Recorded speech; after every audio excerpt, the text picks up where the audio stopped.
Hello, guys. Welcome back to the Chelsea Godfather channel, one of the fastest growing Chelsea content YouTubers out there, brand new, on my way to 1,000 subs. Help me to get there ASAP. Let's jump right in. Post game show Chelsea versus Dortmund, 1-1 draw was played last night at Soldier Field in Chi Town, Chicago. Guys, let's just start with the obvious. That pitch was an eyesore. It was atrocious, horrible. How any game was allowed to play there, to be played on that pitch, let alone a professional, football game being played by two of the biggest clubs in Europe. That's just mystery. It was just crazy. Just don't know. And some questions need to be asked, and some questions need to be answered. The organizers need to be asked questions, because you cannot have a game being played by players of which clubs have invested millions and millions of pounds and euros into each, and have them playing on that nasty pitch. So, and y'all already saw that, how our boy Nkunku went down. Now we don't know whether it was the pitch or whether it was the tackle that really should have been called as a penalty. But either way, what you want to do is you rather have to be able to rule out the pitch and just worry about only what's happening on the pitch, which is the actual game. So I just got that out of the way. I just had to, rant a little bit. But apart from that, this was our last game of the preseason tour, and we're just grateful that apart from the injury scare with Nkunku, we don't have, none of our players got injured on this preseason tour. So it's been nothing but a massive, success. We went on ahead and played. I believe we played like 5 games: Wrexham, Brighton, Newcastle, Fulham, and Dortmund. And we had, I believe, we had 3 wins and 2 draws, if memory serves me right. Yeah, we had 3 wins and 2 draws. So that's I mean, and with a brand new coach, a bunch of brand new players, young players, what you saw was more growth in the team in terms of cohesion of team play between the players from the goalie to defense to midfield to the front line, and vice versa. We were compact, mobile. Dortmund barely had a sniff on goal. I mean, I think they actually scored pretty much with their only chance. I don't know that they even had any other, what would otherwise qualify as a shot on target. Probably maybe one other shot on target, but I mean, neither. Our goalie Kepa pretty much had nothing to do. So the offensively, we were stout, we were solid. Obviously, our back line played a big role of that. Colwell with that brand new contract. The old man Silva right next to him. Our fullbacks in James and Chilwell. So that's looking good. In midfield, we had our main man Enzo playing next to Gallagher. Gallagher actually had a good game. He actually played well. You guys already know what you're gonna get from Gallagher. It's all about energy, hustle. He's gonna put his body on the line. He plays for the badge every single time, no doubt. If you're talking about proper Chelsea, I mean you're gonna see a picture of Gallagher right next to that phrase.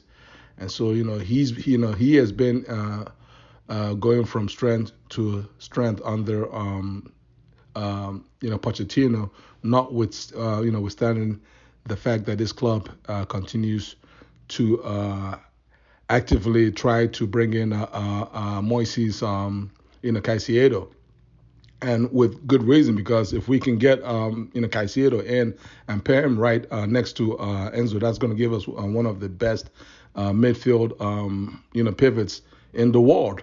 So if you can make that deal happen, then you should try and make that deal happen. And as it stands right now, we're still like far apart. We're at 80 million pounds.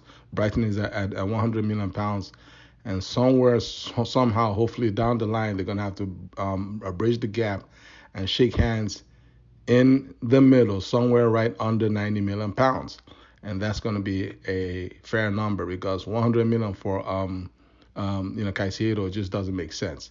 Moving along, our front line was Nkunku, Chukwuemeka, who I also feel like he had another good game to follow up from his prior good performance against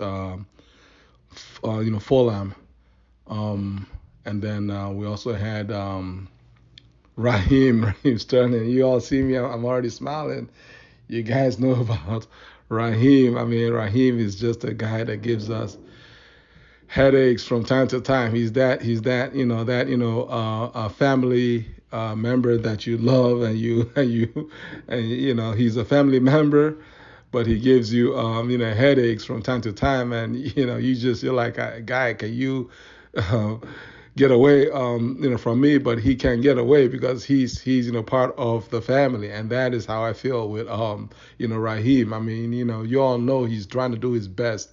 He's a veteran, and on a team that's full of young players. I mean, we need at least one player that has some veteran experience on the pitch. And so our hope is that going into the Liverpool game, that Raheem will improve his performance. And then up front was none other than Jackson. Guys, Jackson should have scored at least two goals minimum. Jackson should have scored. Jackson had like two chances in the first half. I mean, I know he had the one where Nkunku actually got hurt. He was, the goalie made a very good save on that one, in fairness to Jackson. Then the other one where a long ball from the back. I think whether it was from Silva. I think it's Silva that sent that long ball and put him through. I mean, Jackson timed it and beat the offside trap. And he just needed to be a little more composed. He did get around the goalie, was a little bit wide and slightly far from goal, and he just kind of blasted it over the bar, when I think he just needed to be a little more finesse on the ball. So, but I'm not gonna criticize Jackson, because you guys already saw more of what of what he's been showing us. He's basically one of our best players. And so therefore that leads me to the next point, because if anything, you guys already seen Nkunku went down. Thankfully we had Mudryk coming off the bench, and he came off the bench with electricity in his feet, and he was flying around. And that's what you want. One quality goes down, another quality comes in. With regards to Jackson right now, what we have is, if anything would happen to Jackson, then we're down to Amanda Breuer, who obviously has not played in this preseason because he's still coming back from injury himself, and so therefore that is a massive void for Chelsea. I mean, obviously there's some things you just don't have any control over, and that one of those things is injuries. And so, notwithstanding that, some Chelsea fans are up in arms about the possibility of Chelsea bringing in Dusan Vlahovic on that swap deal for Lukaku. Guys, I mean, the more which, as it turned out, I believe Vlahovic scored last night against Real Madrid in Orlando. So, guys, yeah, if we can do that deal, we should do that deal. I mean, it is what it is. Like we need another striker. Forget about the fact that that we actually get to get rid of Lukaku. But the reality is we need Dusan more than we need to offload Lukaku, because our objective this season is top four. So guys, everything is looking good. Our next game is in about a week and a half on Sunday against Liverpool at the Bridge, and we hope that we can start the season flying with 3 points. Guys, how do y'all feel? Like this video, share this video, and subscribe to my channel. Take care. God bless you all. Peace.